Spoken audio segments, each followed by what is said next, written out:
It's the most wonderful time of the year, with the kids jingle belling and everyone telling you, be of good cheer. It's the most wonderful time of the year. It's the happiest season of all, with those holiday greetings and gay happy meetings when friends come to call. It's the happiest season of all. There'll be parties for hosting, marshmallows for toasting, and carols out in the snow. There'll be scary ghost stories and tales of the glories of Christmases long, long ago. It's the most wonderful time of the year. There'll be much mistletoeing and hearts will be glowing when loved ones are near. It's the most wonderful time of the year. Written by George Wiley, Eddie Pola, and John Moss, October 14th, 1963, popularized by what singer?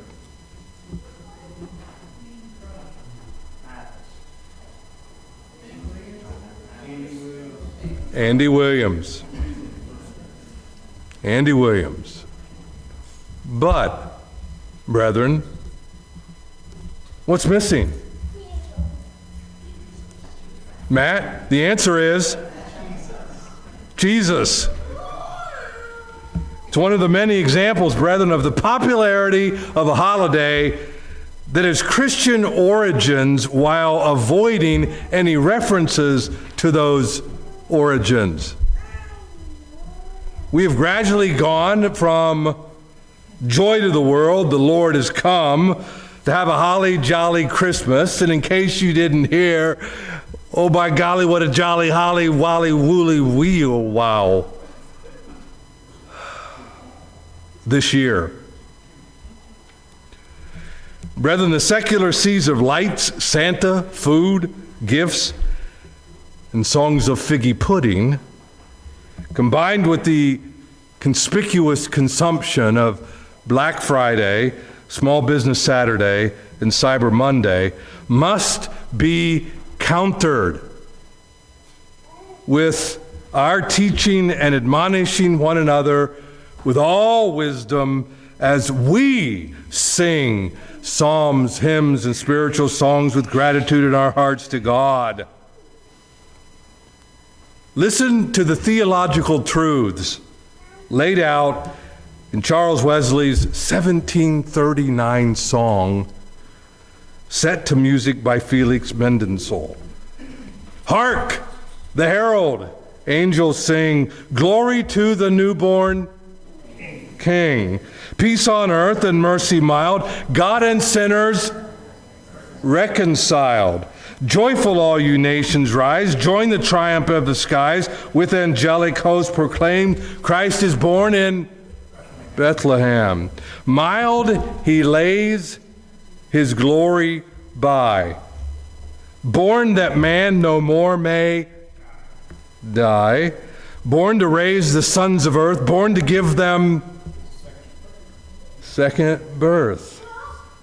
Veiled in flesh, the Godhead see. Hail the incarnate deity, pleased as man with men to dwell, Jesus our Emmanuel. Hail the heaven-born Prince of Peace, hail the Son of Righteousness, light and life to all he brings, risen with healing in his wings. Christ by highest heaven adored, Christ the everlasting Lord, come, desire of nations, come, fix in us thy humble home. Now, Jared, here's my 2 cents, worth 3.5 cents adjusted for inflation. Of all the songs that we sing at the opening ceremonies of Christmas in Springboro, we need to make sure this one is always included because of the sheer number of biblical truths it contains. Brethren, if we are not diligent and vigilant, the reason for the season, yes,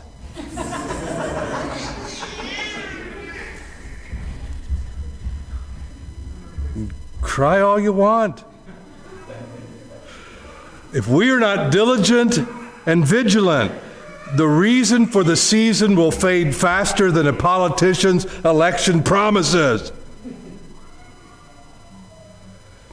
As the pillar and support of the truth, the church must proclaim the spiritual realities that can make this the most wonderful time of the year. But to make it so, we must accept God's reason and solution for sending his Son into the world. In his book, Hidden Christmas, Timothy Keller said, "Christmas contains many spiritual truths, but it will be hard to grasp the others unless we grasp this one first. That is, that the world is a dark place, and we will never find our way or see reality unless Jesus is the light." And brethren, both the Old and New Testaments testify to the reality of that light, which becomes the reason for that baby in a manger, or that star in the sky, or those shepherds visiting Joseph and Mary, or those wise men seeking him who was born King of the Jews. In Matthew 4, he records that Jesus settled in Capernaum, which is by the sea in the region of Zebulun and Naphtali, to fulfill Isaiah's prophecy that said, "The people who were sitting in darkness saw a great light. Those who were sitting in the land of the shadow of death, upon them a light dawned." Now, Matthew is quoting Isaiah 9, verses 1 and 2. But brethren, it's Isaiah 8, verses 19 to 22, that sets the context for that light coming into the world in the form of a child. Here's what Isaiah says. "When men tell you to consult mediums and spiritualists who whisper and mutter, should not a people inquire of their God? Why consult the dead on behalf of the living? To the law, to the testimony. If they do not speak according to this word, they have no light of dawn. Distressed and hungry, they will roam through the land. When they are famished, they will become enraged and look upward. They will curse their king and their God. Then they will look toward the earth and see only distress and darkness and fearful gloom, and they will be thrust into utter darkness." Brethren, it was dark because Israel rejected God and his word. It was dark because they were consulting the dead. It was dark because they looked to the earth for answers and solutions. They're self-made experts and mystics and scholars and astrologers. Not much has changed.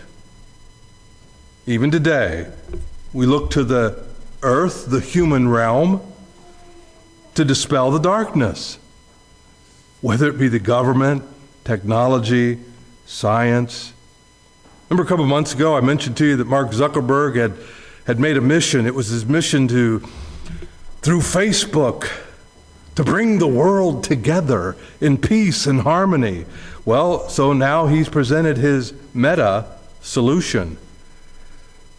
Brethren, understand what his solution is. It's bringing the world together by not bringing the world together.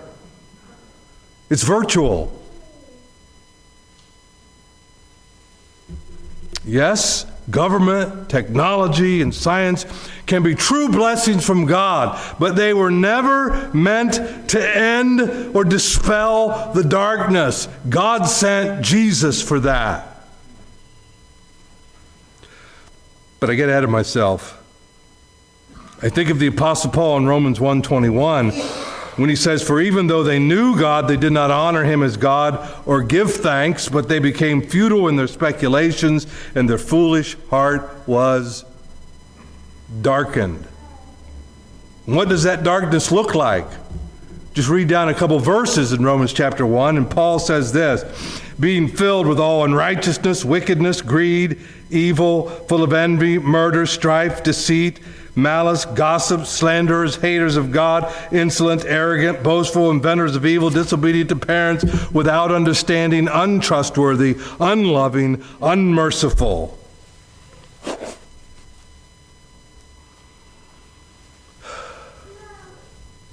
Dark. Even Bertrand Russell, well-known philosopher and atheist of the last century, wrote that the world which science brings us and presents for our belief lacks purpose and is void of meaning. He says, that man, his origin, his growth, his hopes and fears, his loves and his beliefs are but the outcome of accidental placement of atoms. Really? Only within the scaffolding of these truths. What truth is that? That we are the result of the accidental colliding of atoms together? Within the scaffolding of these truths, only on the firm foundation of unyielding despair can the soul's habitation henceforth be safely built. That's his solution. And I can only think of the song that we sang,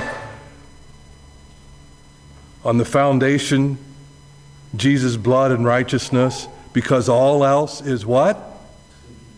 Sinking sand. All else is sinking sand. Brethren, that's why we need to be reminded of the meaning of these lights and the message of God coming in the flesh. And Isaiah gives that answer in chapter 9, the text that Paul read to us. He says, nevertheless, after he's just mentioned to them, utter darkness is yours because you've searched everywhere but God. Nevertheless, there will be no gloom for those in distress.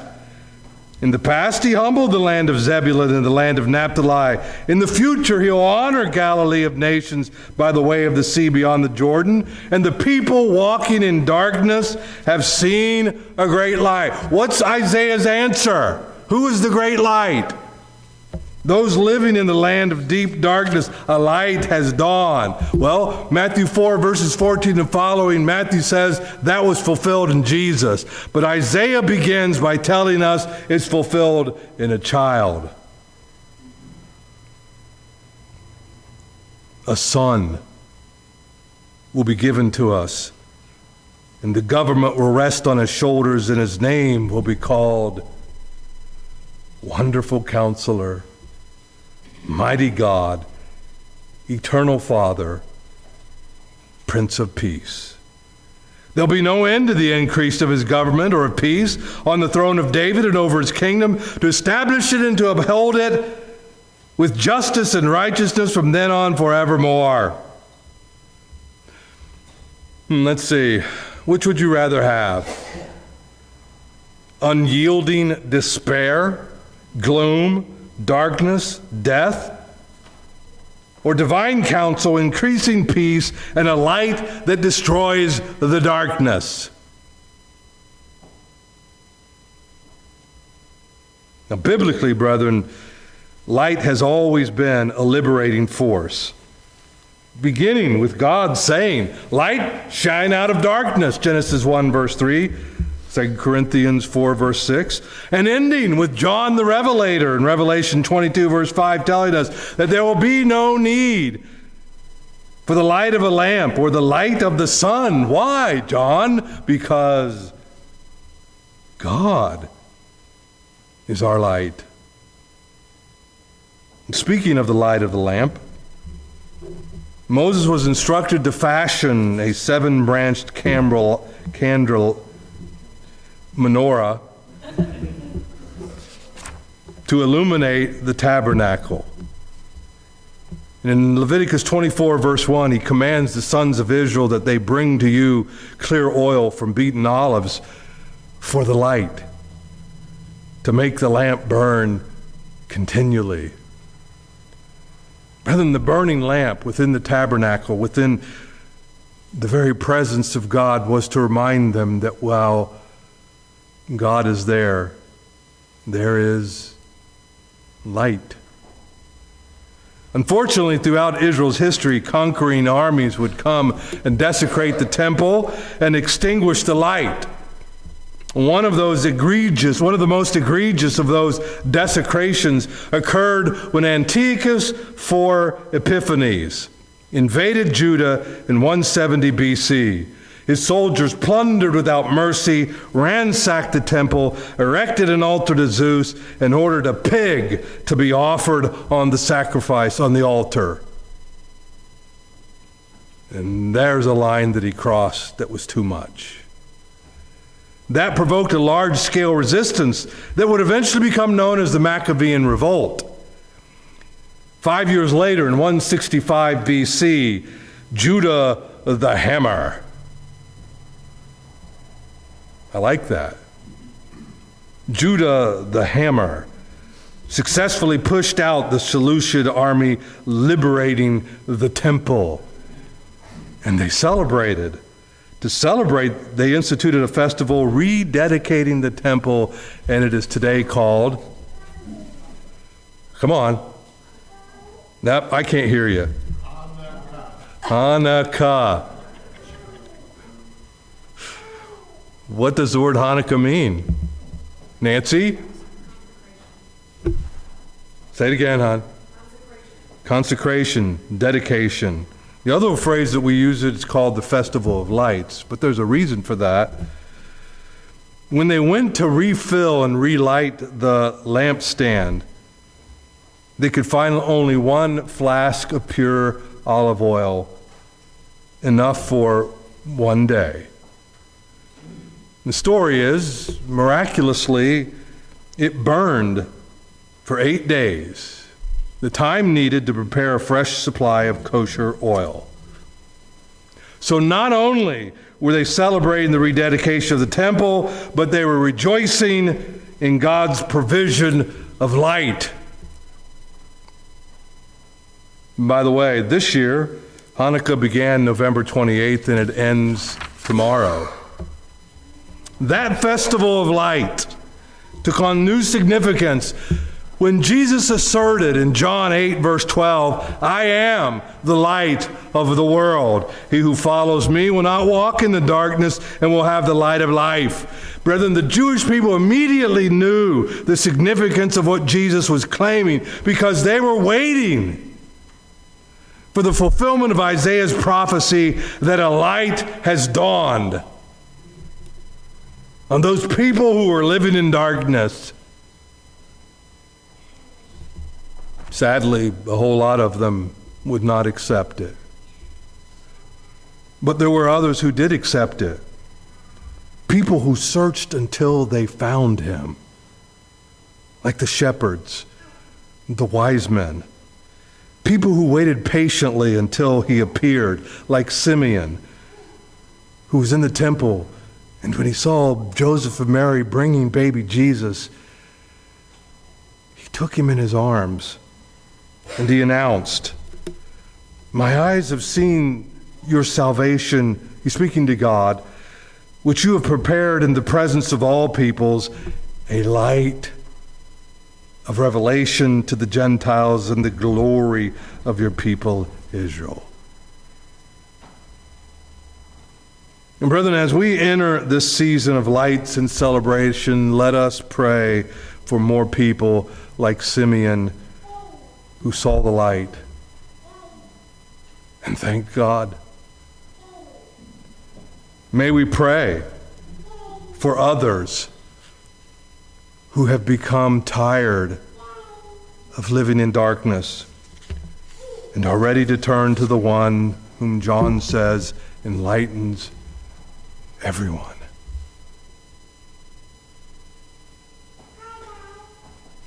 It's the most wonderful time of the year, with Christians all singing and church members beaming, Jesus, the light of the world. It's the most wonderful time of the year. So I asked Jared to sing this song that I've mentioned to you that we need to have every time we sing at the opening ceremony, Christmas at Springboro. Brethren, as we sing this, may it remind us of what exactly the reason for the season is. And it remains foremost in our own hearts and our minds. We don't get caught up in the secular deception of what they think this season means. Let's stand and sing.